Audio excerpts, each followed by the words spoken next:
গানের অনুষ্ঠান শানে মাইজ ভান্ডারি, পরিবেশনায় মাইজ ভান্ডারি মরমী শিল্পী গোষ্ঠী। অনুষ্ঠানটি প্রযোজনা করেছেন রেজাউল হক আল কাদরি।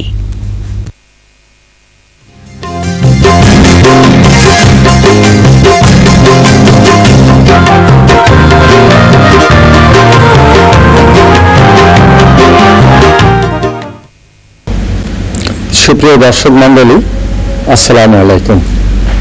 আজ মহান 26শে আশ্বিন বিশ্ব অলি শাহনশাহ হযরত সৈয়দ জিয়াউল হক মাইজ ভান্ডারি কাদ্দাসি সিরাহুল বারীর ষষ্ঠদশ ওফাত বার্ষিকী। উপমহাদেশের প্রখ্যাত আধ্যাত্ম সাধক, মাইজ ভান্ডারি তরিকার প্রবর্তক, গাউসুল আজম মাইজ ভান্ডারি হযরত আহমদুল্লাহ কিবলা আলমের প্রপৌত্র, খাদেমুল ফকরা হযরত সৈয়দ দেলাওয়ার হোসেন মাইজ ভান্ডারির জ্যেষ্ঠ পুত্র এবং বাবাজান কেবলা আলমের দৌহিত্র বিশ্ব অলি শাহনশাহ মাইজ ভান্ডারি।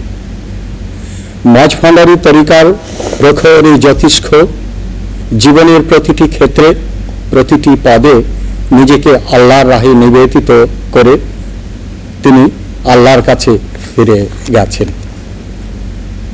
তার পবিত্র কিছু কালাম আমি এই প্রেক্ষিতে আলোচনা করছি।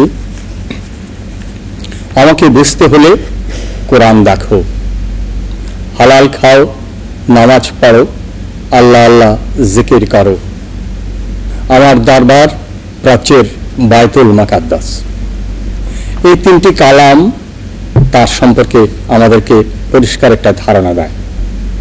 আর সেই প্রেক্ষিতে আমরা আজকের এই মহান দিনে আলোচনার জন্য এখানে আসতে অনুরোধ করেছি চট্টগ্রাম বিশ্ববিদ্যালয় অর্থনীতি বিভাগের সুযোগ্য অধ্যাপক ডক্টর মোহাম্মদ আব্দুল মান্নান চৌধুরীকে। এই মুহূর্তে আমি তার কাছ থেকে এই সম্পর্কে জানতে আগ্রহ প্রকাশ করছি। ধন্যবাদ আপনাকে। আমরা আসলে শাহনশাহ জিয়াউল হক মাইজ ভান্ডারি রহমতুল্লাহ আলাইহির জীবন চরিত্র এত ব্যাপক যে স্বল্প পরিসর সবকিছু আলোচনা করা সম্ভব না। আমরা আজকে মোটামুটি বিশ্ব অলির ভূমিকায় শাহনশাহ জিয়াউল হক মাইজ ভান্ডারি এবং মাইজ ভান্ডারি দর্শনের আলোকে মানব কল্যাণে তার কি অবদান সে সম্পর্কে কিছুটা আলোকপাত করার চেষ্টা করব। আপনার প্রেক্ষাপট দেখুন, যুগে যুগে আল্লাহ তাআলা আমরা জানি যে বিভিন্ন নবী পয়গম্বর পাঠিয়েছেন।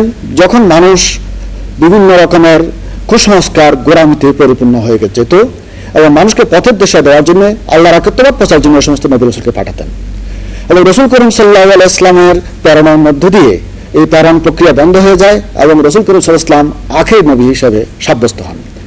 নবুয়তের পরিসমাপ্তির পর কিন্তু মানুষকে হেদায়েত করার জন্য যে প্রয়োজন, সেই প্রয়োজনীয়তা থেকে গেছে, এটা চলে যায়নি। কাজেই বিভিন্ন রকমের পৌত্তলিকতা বা বিভিন্ন রকমের গোঁড়ামি, বিভিন্ন রকমের সাম্প্রদায়িকতা, এগুলো থেকে মানুষকে উদ্ধার করবে আল্লাহ তাআলা বেলায়েতি শক্তি দিয়ে যুগে যুগে বিভিন্ন ওলি হাদিকে পাঠাচ্ছেন যুগ সংস্কারক হিসেবে।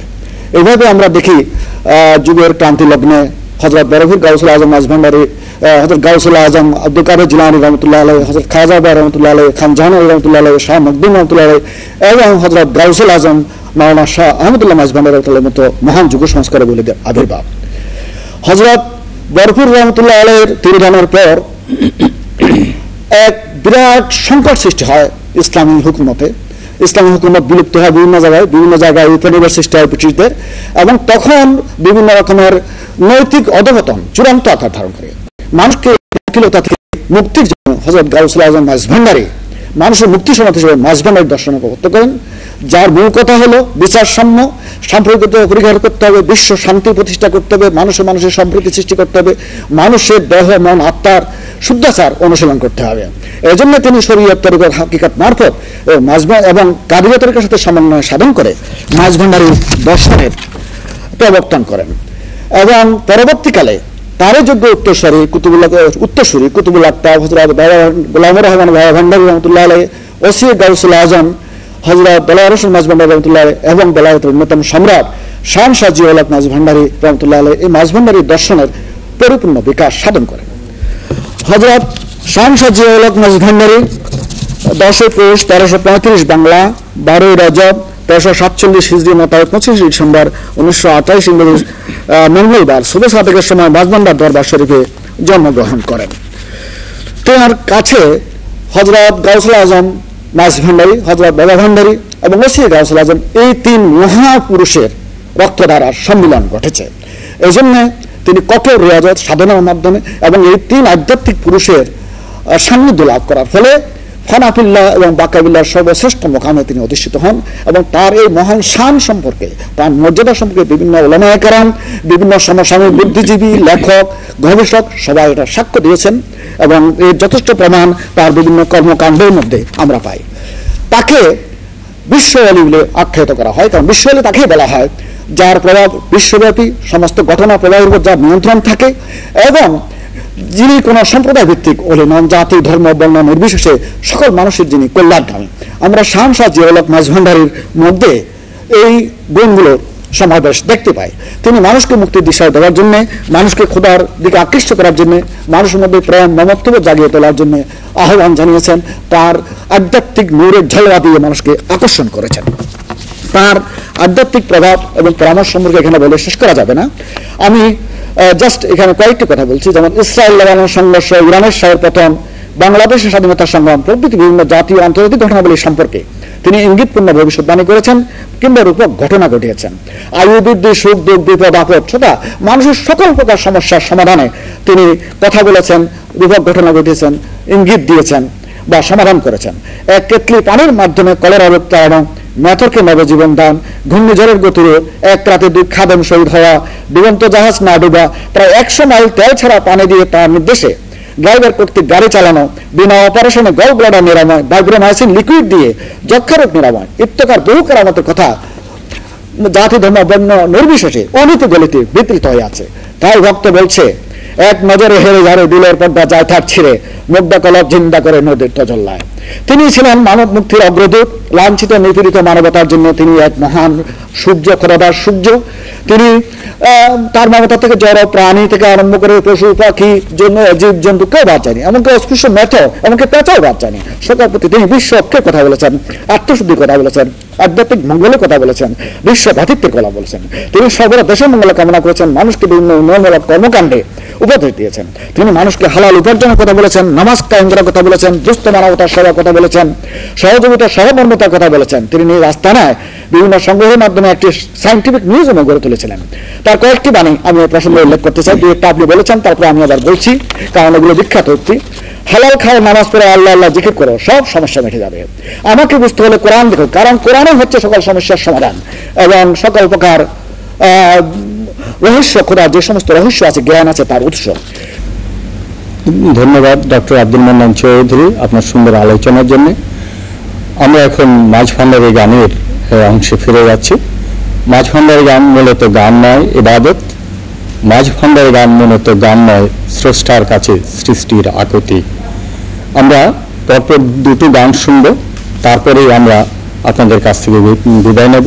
আপনারা সুন্দর থাকুন, সুস্থ থাকুন, পবিত্র থাকুন। খোদা হাফিজ।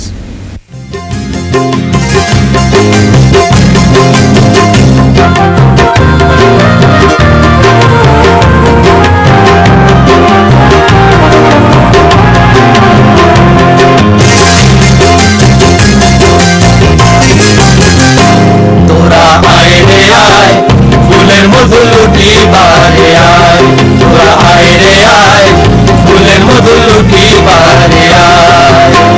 ফুল দিয়ে ঘর বানাইছে, ফুল দিয়ে ঘর বানাইছে আমার বাবা শাহনশাহ। ফুলের মধু লুটি বারে আয়। তোরা আয় রে আয়, ফুলের মধু লুটি বারে আয়।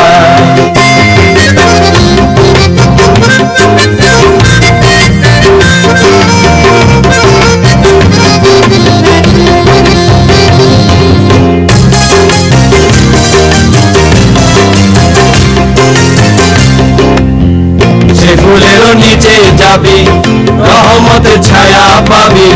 সে ফুলেরও নিচে যাবি, রহমতের ছায়া পাবি।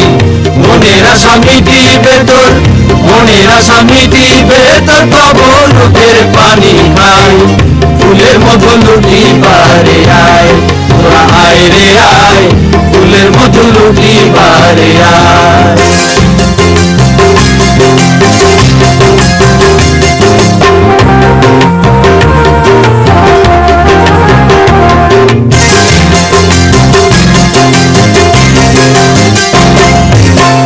চারিদিকে ফুলে ঢাকা ভিতরে মর্জিয়া বাবা, চারিদিকে ফুলে ঢাকা ভিতরে মর্জিয়া বাবা। রহমতের ভাণ্ড হাতে, রহমতের ভাণ্ড হাতে ডাকিছে কে নিবি আয়, ফুলের মধু লুটি বারে আয়, তোরা আয় রে আয়, ফুলের মধু লুটি বারে আয়।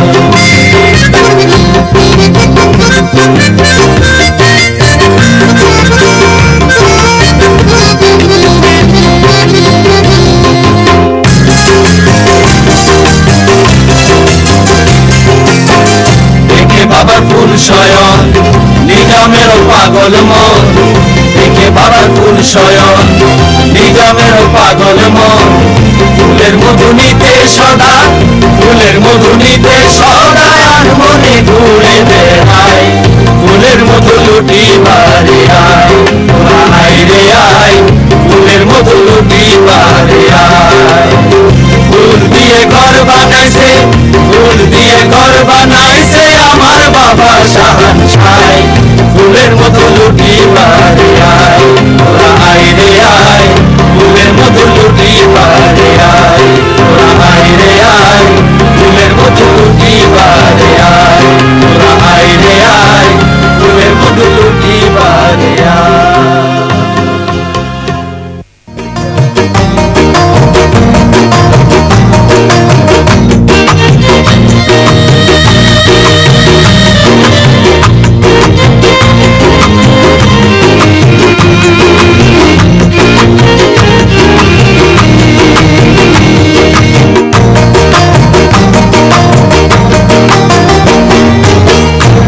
তোমায় দেখবো একবার পরকালে, প্রিয়া তোমায় দেখবো একবার পরকালে, খেলিব আনন্দ খেলায় আর সকলে, খেলিব আনন্দ খেলায় আর সকলে। প্রিয়া তোমায় দেখবো একবার পরকালে, প্রিয়া তোমায় দেখবো একবার পরকালে, খেলিব আনন্দ খেলায় আর সকলে, খেলিব আনন্দ খেলায় আর সকলে।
সুধী মণ্ডলী।